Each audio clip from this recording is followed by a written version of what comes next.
Things introverts secretly hate. Number 1, forced conversation.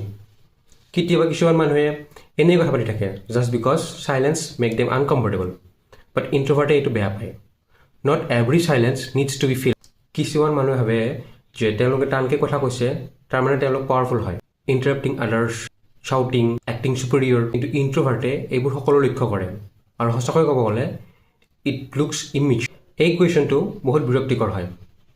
মনে মনে থকাটো এটা পাৰ্চনেলিটি হয়, কোনো প্ৰব্লেম নহয়। আগতে টেক্সট কৰক, তাৰপিছত কল কৰক। ইণ্ট্ৰভাৰ্টে কনভাৰ্চেশ্যন কৰাৰ আগত নিজকে মেণ্টেলি প্ৰিপেয়াৰ কৰি লয়। ইণ্ট্ৰভাৰ্টে ক্ৰাউড ভাল নাপায়, তেওঁলোকে জাষ্ট ৰিয়েল মানুহ বিচাৰে। 100জন ফেক ফ্ৰেণ্ডতকৈ এজন ৰিয়েল আৰু অনেষ্ট ফ্ৰেণ্ড বহুত বেটাৰ হয়। কেতিয়াবা আমি অকলে অকলে এনজয় কৰোঁ, তাৰমানে এইটো নহয় যে আমি lonely. Sometimes peace feels better than company. Introvert don't hate people. They hate just existing people.